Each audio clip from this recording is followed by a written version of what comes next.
I think it was Francis Bacon who said knowledge is power. Unchecked power and unchecked knowledge can have some negative consequences. We humans are curious of powers we are unfit to understand. Like Satan, pride in what we know pushes us to know more. That was Satan's sin. Not content to serve, but desirous to rule. Let's enter back into Paradise Lost. Maybe you got lost somewhere, swimming too far off the beach.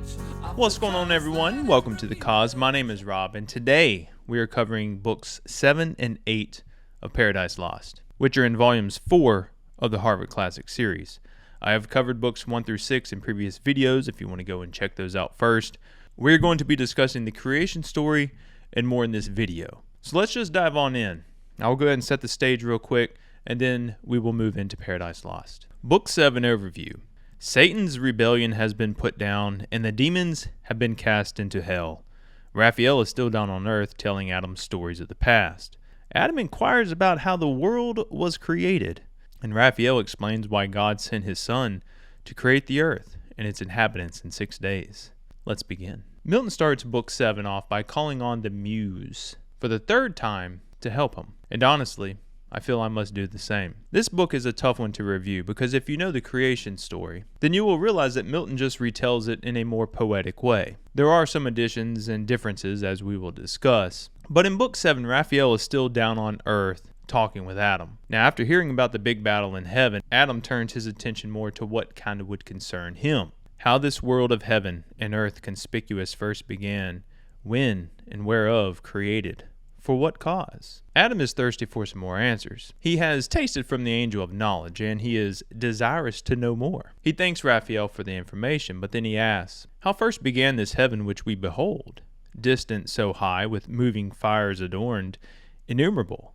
And this which yields or fills all space, the ambient air, wide interfused, embracing round this florid earth, what cause moved the Creator in his holy rest through all eternity, so late to build in chaos, and the work begun, how soon absolved? Again, Raphael tells him, I don't know how much you're going to understand. The works of God are way beyond your understanding, but he says, such commission from above I have received to answer thy desire of knowledge within bounds. Raphael is making it clear here that God does not intend us to know all. And then listen here how Milton connects knowledge with a fart.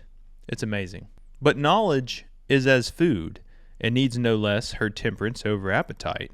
To know in measure what the mind may well contain, oppresses else with surfeit, and soon turns wisdom to folly, as nourishment to wind. I just kind of found it humorous that Milton weaved that into the poem. Raphael explains that after the battle in heaven took place, a third of God's angels went with him. So God decides to create another world to help repopulate heaven, but this time with a test. And in a moment will create another world, out of one man a race of men innumerable, there to dwell, not here, till by degrees of merit raised, they open to themselves at length the way up hither, under long obedience tried, and earth be changed to heaven, and heaven to earth, one kingdom, joy, and union without end. Is God creating earth as a testing ground for his future angels? A place to kind of weed out the evil before the souls ever even get up to heaven? It makes sense after what happened with Satan, that he would put a plan in place to reduce the risk of another rebellion. God then tells his son that he will give him the power to speak the earth into existence. This kind of differs from the Bible because in Genesis, God creates the heavens and the earth. In a sense, it is still God because it is God's words, his power, his glory, that is the force of the creation. Now, this requires acceptance of the Trinity. Regardless, the thought of language forming and creating this new world is powerful. Boundless the deep, because I am who fill infinitude, nor vacuous the space. Though I, uncircumscribed, to myself retire, and put not forth my goodness, which is free, to act or not. Necessity and chance approach not me, and what I will is fate. Sometimes I just have to keep rowing through the nuances of Milton's words to see the shore he is trying to create. But if you read that passage a few times, you will realize how important it is. I think it is important to realize that what God is doing is fate. It has already been determined that the earth will have to be created, because the Son of God will eventually have to go down there and be sacrificed for the sin of man. The gates of heaven open wide. Heaven opened wide, her ever-during gates, harmonious sound on golden hinges moving to let forth the King of glory in his powerful word and spirit coming to create new worlds. The Son of God is standing on the shores of heaven, and he is looking over the vast, dark abyss that is before him. It's chaotic, it's dark, it's wild, and it's wasteful. To me, it would be like you're standing on a Florida beach in the middle of the night when a hurricane's about to make landfall. But finally, the first words are spoken. "Silence, ye troubled waves, and thou deep, peace. Said then the omnific word, your discord, end." We get a glimpse of the power that words hold in this place. Spoken word is changing chaos into calm. It's almost soothing in a way and redirecting the energy that is already there. Uplifted in paternal glory rode far into chaos and the world unborn. For chaos heard his voice. Him all his train followed in bright procession to behold creation and the wonders of his might. The first thing the Son of God creates is the circumference of the world. He shapes the chaotic dark mass into a self-balanced globe. Milton uses the term conglobed, which I had never heard before. I thought was pretty cool. The Son of God then produces the most discussed motif probably in history, which is light. "Let there be light," said God, and forthwith light, ethereal, first of things, quintessence pure, sprung from the deep, and from her native east, to journey through the airy gloom began, shepherd in a radiant cloud, for yet the sun was not. So we officially have light without a sun, and God said it was good. To me, this kind of signifies an everlasting light that will never go out. Upon the conception of light, heaven rejoices, and the angels fire up their harps to some heavenly tunes. They are celebrating the birthday of heaven and earth. And I'm going to kind of move a little quicker through the creation story because I feel most people are aware of the order of things. But Milton does an amazing job of poetically telling it. The imagery, the wording, the painting that he kind of creates in your mind makes it a fun read. And it's not even just one line or a phrase. It's the brushstrokes that he uses throughout the entire creation that make it beautiful. God will next create the firmament and divide the waters from the waters. And I love the way he describes the creation of land here. The earth was formed, but in the womb as yet of waters, embryos immature, involved, appeared not over all the face of earth. Main ocean flowed not idle, but with warm prolific humor, softening all her globe.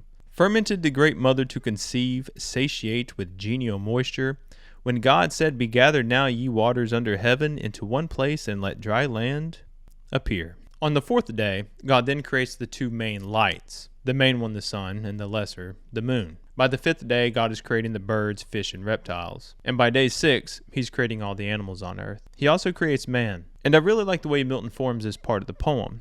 See what you think. "Now heaven in all her glory shone, and rowed her motions, as the great first mover's hand first willed their course. Earth, in her rich attire, consummate, lovely, smiled, air, water, earth, by fowl, fish, beast, was flown, was swum, was walked, frequent. And of the 6th day yet remained, there wanted yet the master work, the end of all yet done, a creature who, not prone and brute as other creatures, but endued with sanctity of reason, might erect his stature and upright, with front serene, governed the rest, self-knowing, and from thence magnanimous to correspond with heaven." So God creates man in their image. So out of the dust of the ground he formed Adam, and through his nostrils breathed the breath of life, and Adam would become a living soul. I think it is important here to realize that the breath of life is more than just life on earth. The other animals all had life on earth, but God gave Adam something different. The breath of life, in my opinion, was his soul. He tells Adam he has dominion over everything. He walks Adam into the beautiful Garden of Eden and says, "All the food in here is yours to eat. Have fun. Enjoy. But this one here," he says, "all sorts are here that all earth yields, variety without end. But of the tree which tasted works knowledge of good and evil, thou mayest not. In a day thou eatest, thou diest. Death is the penalty imposed. Beware, and govern well thy appetite, lest sin surprise thee, and her black attendant, death." At this point, day 6 ends, and the work is done. The Son of God returns to heaven and is received with jubilant song and praise, just in time to keep the Sabbath. Raphael tells Adam this should fulfill your request to know how things began. And this concludes Book 7. Now I'll go ahead and give you a quick overview of Book 8, and then we will dive into Adam's awkward conversation with Raphael. This gets fun. Book 8 overview. Adam is curious to understand more about the heavens and the earth. Still desirous to detain Raphael, Adam relates what he remembered since his own creation. He asked God for a companion to help him with his solitude. God provides a creature from Adam who is similar to Adam. A love story is shared of their first nuptial meeting. Adam gets a little too personal for Raphael, then he departs for heaven. Let's begin. Book 7 ends with Raphael explaining the creation story, and Book 8 picks up with Adam basically in awe of everything he has just heard. And he thanks Raphael for sharing the knowledge of creation. Adam speaks of this thirst for knowledge in what appears to be a motif kind of growing throughout the poem. God's human creation is very curious about knowledge that does not concern them. Adam and Eve both want to know things that are far beyond their understanding and degree in the universe. But Adam still has some questions for Raphael. Something yet of doubt remains, which only thy solution can resolve. Adam proceeds to inquire about the framing of the world, the firmament, the distance of the stars. Like anyone lost in thought, he is thinking about this beauty that is all around him and wondering, how is all this possible? How is all this the way it is? Eve at this point gets up and she leaves the conversation, which kind of opens the conversation up for a more one-on-one personal conversation that I will touch on in a bit.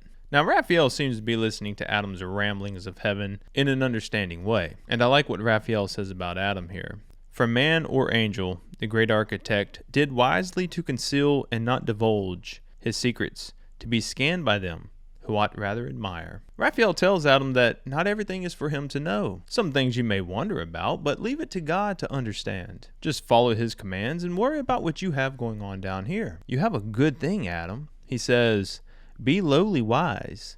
Think only what concerns thee and thy being. Like a 4-year-old asking why, what if, and how. Adam understands his mind is built for questioning, and if left unchecked will rove from one end of the universe to the other. Now Adam realizes that his opportunity to chat with someone is rare, so he proceeds to tell Raphael the story of his creation. And I'm sure Raphael already knows, or is at least aware. I mean, he is the messenger of God. But he appeases Adam, and he listens. Adam recounts the experience in detail, and he covers the pledge that God has with him. There is a tree, and the wording around this part I think is important, because God provides a paradise for Adam to kind of work and till. It is all his. He has dominion over everything. But God says there is one. But of the tree whose operation brings knowledge of good and ill, which I have set, the pledge of thy obedience and faith, amid the garden, by the tree of life, remember what I warned thee. Shun to taste, and shun the bitter consequence.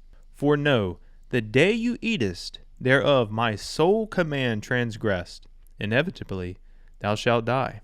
From that day mortal, and this happy state shall lose, expelled from hence into a world of woe and sorrow. It is clear, unambiguous, plain and simple. The pot on the stove is hot. If you touch it, you're going to burn yourself. I told my kid 3 times to make it clear. I turned, and a moment later, crying, because curiosity overcame my warning. The knowledge of the pain from the burning is what I was trying to keep him from experiencing. But like Adam and Eve, the temptation to know, experience, and feel for themselves is too great. Placing that tree in the garden and making it off limits is the test. The desire of knowledge, God's knowledge I am not privy to, is a carrot that is just dangling, a moving closer to wanting to be God instead of serve God. The different layers of Adam's thought and free will are starting to kind of be peeled away. Now, after Adam has been given everything, and he's named the creatures and the animals, he is sitting there and he wants something else, and he makes his first request to God. I think this is important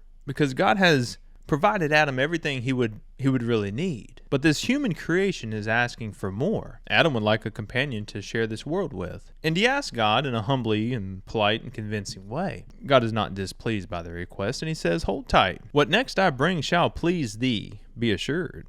Thy likeness, thy fit help, thy other self, thy wish exactly to thy heart's desire. Adam goes into a deep sleep, but his internal sight kicks on, and he can kind of see what God is doing. Who stooping, opened my left side, and took from thence a rib, with cordial spirits warm, and life-blood streaming fresh. Wide was the wound, but suddenly, with flesh filled up and healed. Now this is where the love story begins. I mean, old boy is smitten by what he is about to lay his eyes on. New feelings, new desires, and what will honestly be a new way of life. Listen here. Under his forming hands a creature grew, manlike, but different sex. So lovely fair that What seemed fair in all the world seemed now mean, or in her summed up. In her contained, and in her looks, which from that time infused sweetness into my heart unfelt before, and into all things from her air inspired the spirit of love and amorous delight. I will say Milton has a way of wording some of the most romantic passages. So it's safe to say that Adam appreciates, and he is even in awe of what God has created. Grace was in all her steps, heaven in her eye, in every gesture, dignity and love. Adam is so excited that he basically starts shouting out in joy and praising God for creating something so amazing. Eve notices and she hears Adam cooing over her, and she kind of retires away.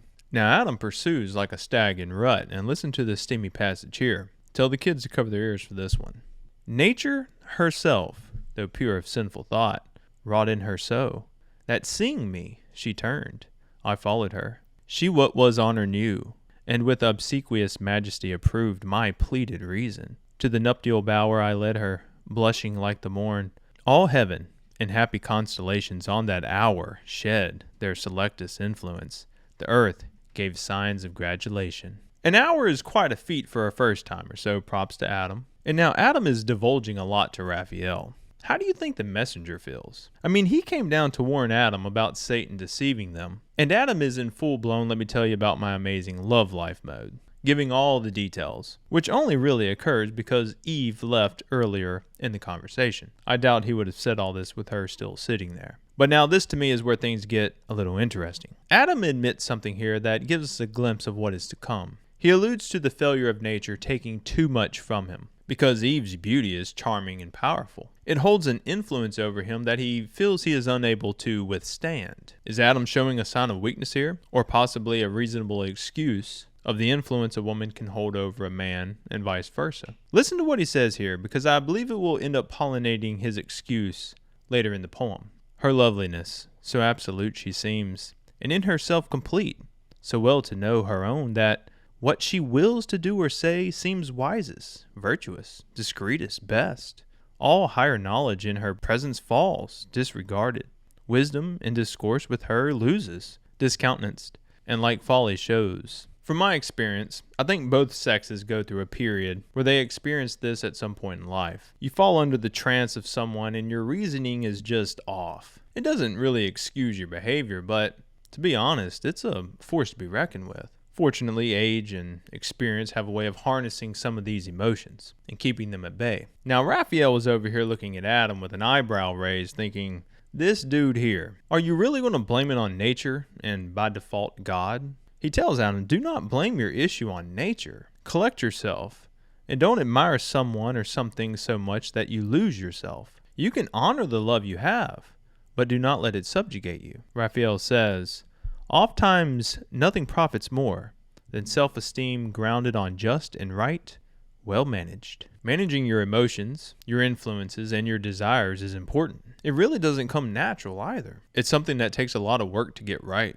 If not managed correctly, you can become weak and meek, or you can become controlling and abusive. There is a difference between passion and love. Raphael explains, love refines the thoughts, and heart enlarges, hath his seat in reason, and is judicious in the scale, by which to heavenly love thou mayest ascend, not sunk in carnal pleasure. Abashed, Adam immediately agrees and takes the conversation into a more positive direction. I feel like Raphael probably feels like a counselor at this point. And the next scene seals the night for Raphael, because Adam is like the talkative old man that won't let you leave his house, and you've kind of said goodbye like 5 times already. At this point, Adam asks Raphael, bear with me then, if lawful what I ask.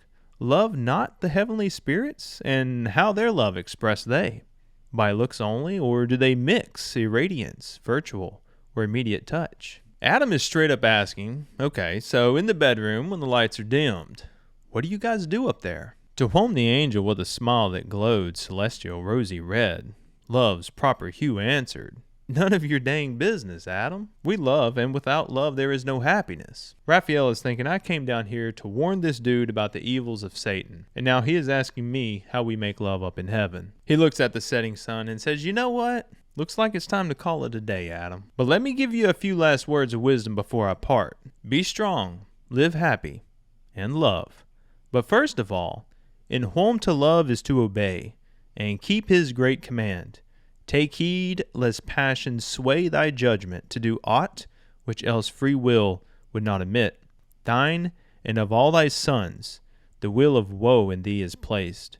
Beware, stand fast, to stand or fall, free in thy own arbitrament it lies. Raphael then departs back up to heaven. We get a glimpse of the weaknesses that are apparent here. Adam admits that Eve has a power over him that he really can't describe at this point. The problem is not nature's, but it's his. Adam's character is just all over the place. He is unclear and unsure about a lot of things, which I guess comes from living so sheltered as sin is not yet there in Eden. Book 8 reveals that pure goodness, in a naive form like Adam, has no chance against what Satan is about to bring. I mean, the passion of flesh is something he is still trying to wrap his head around. Meanwhile, Satan has led a rebellion, took a third of God's angels with him, and has escaped hell. To me, it's clear that this is going to be an easy harvest for Satan. There are two humans blind in love, and both seeking knowledge beyond their understanding. God has to know that his design is engineered to fail, but still he provides the ability for the humans to withstand, but honestly with very little chance of succeeding. Now, Earth was designed without sin,